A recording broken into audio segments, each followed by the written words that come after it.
Time to round up everything going on in the tabletop industry with Tabletop News.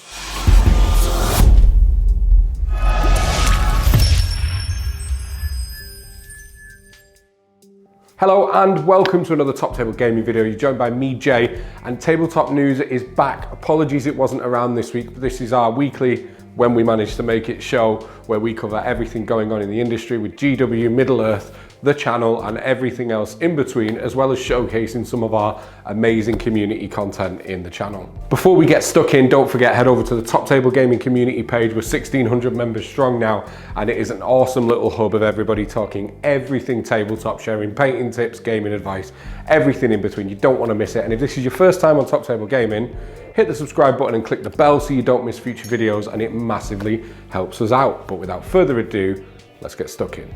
First up, let's do a bit of a GW roundup, and sadly we missed last week's episode, and of course it's the weekend that Quest of the Ringbearer is coming. Now I'm sure you can guess we're super excited about this, but we're not going to talk about it in this video because in a couple of days time we're going to have a full book review where me and Steve go through the book.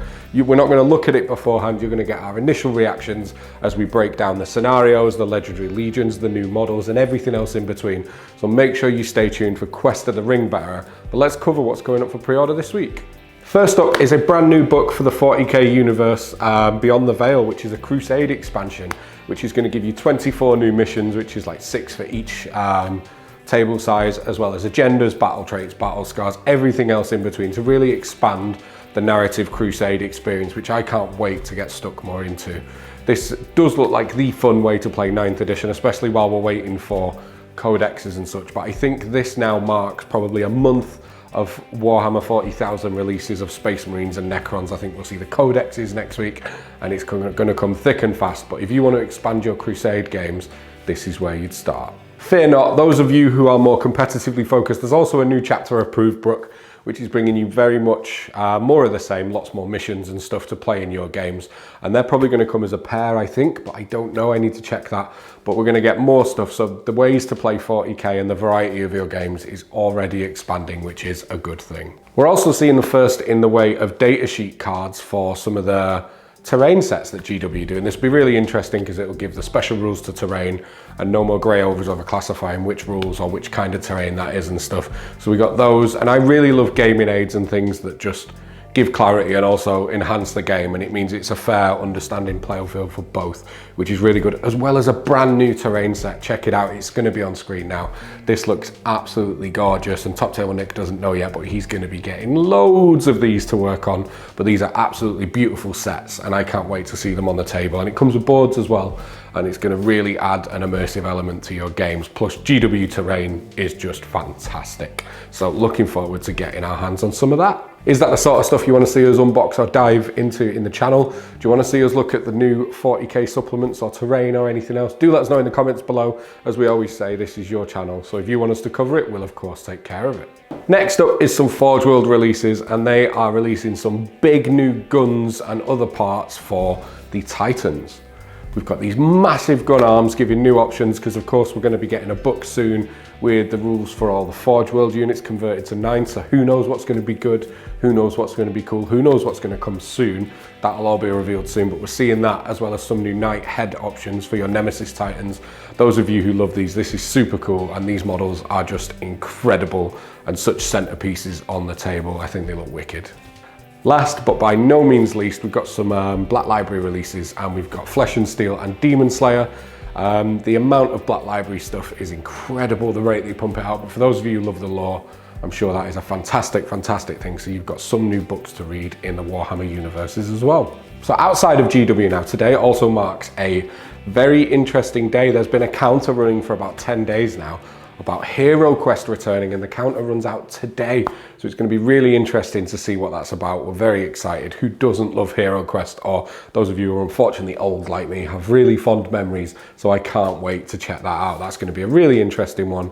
Are they just going to do a reprint, or are they going to re-envision it, reimagine it, and update the rules? Who knows? But I'm sure we'll be telling you in the next Tabletop News. Mantic Games are still teasing me with their brand new Kings of War Armada game, naval battles set in the Kings of War universe, and they've revealed all sorts since the last Top Table News, and it's now up for pre-order. The game starting with Basileans and Orcs, and expanding to Dwarves and Empire of Dust, and probably more, is super exciting, and I cannot wait to see what they're going to do with this.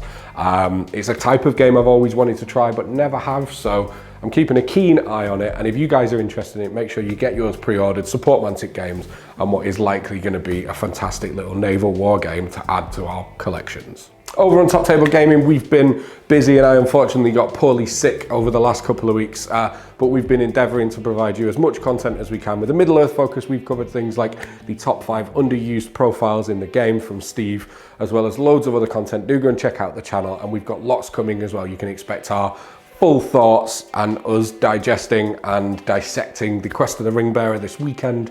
We can't wait. Let us know what from that you'd like to see us cover below. Would you like to see us pit off our own fantasy fellowships maybe, or play through the Quest of the Ringbearer with the original fellowship or one of our custom ones? Do let us know below. We know there's 28 new scenarios in there, or redeveloped scenarios for the new edition following the Quest of Frodo, from starting at Farmer Maggot's Field and I'm guessing ending in the depths of Mount Doom. So do let us know what you want to see. It's of course Middle-earth, so we are very excited and we can't wait to get stuck in. And we do have a battle report that is so close to coming your way. We can't wait to drop that on you. Last but by no means least, we want to show you the work that our wonderful community has been smashing out. Over on the Top Table Gaming Community Facebook group, we have a weekend hobby roll call post where people post what's on the painting table, what they're working on this weekend, and some of it is just so inspiring. It's one of my favorite things, and we'd love to share some of it with you all. First up, the living legend, the man, the myth, that is Glyn Seymour, has started on his Necrons, and I really like this simple yet effective scheme that he's gone for. Do check it out on screen now. He started on his Scarabs, and Glyn, you never finished the Pelennor Fields box we challenged you to do, so now the challenge is set for Indomitus. I can't wait to see you finish it, mate. Next up is Aidan Kirk and this beautiful Skitarii flyer from Warhammer 40,000. Aidan is a fantastic painter. Those of you on the group may have seen his amazing Gene Stealer Cult Army, but do check out this as well. I really love it in the blue scheme, and this is a gorgeous model from Games Workshop. I can't wait to see more of the army, bud. Last up is the wonderful, mighty bearded man, Andrew Cox himself, and he's working on some teeny tiny fish for a bigger project, and you can find all that over on his YouTube channel, Beard Clipper.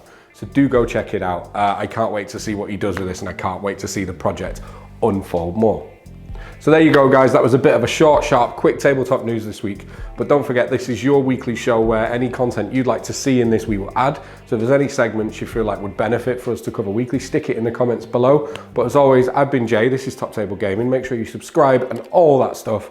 And we will see you in the next video. Have a great week of gaming. Thank you for watching this video. We hope you've enjoyed it. Here at Top Table Gaming, we love bringing you content that you are going to enjoy. So don't forget, check out everything else on the channel. Have a bit of a look around before you disappear and watch your next video. We've got everything from unboxings, product reviews, battle reports, and everything else in between. So do have a good look around. Now, I do want to, before we carry on, give a huge shout out to our Patreons, which you should be able to see on screen. Without them, we couldn't do any of this. They help us fund the lights, the kits, the studio, and everything that is helping us create content and push forward for you as a channel.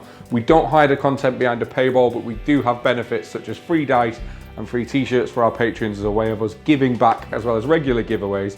If that sounds good to you, do go and check out the Patreon page, link in the description below. And before you guys head out, make sure you head over to the Top Table Gaming community on Facebook. We've got over 1,500 members now, and it is such an excellent community that you should totally be a part of. Check out these videos on screen now, and until next time, enjoy your hobby.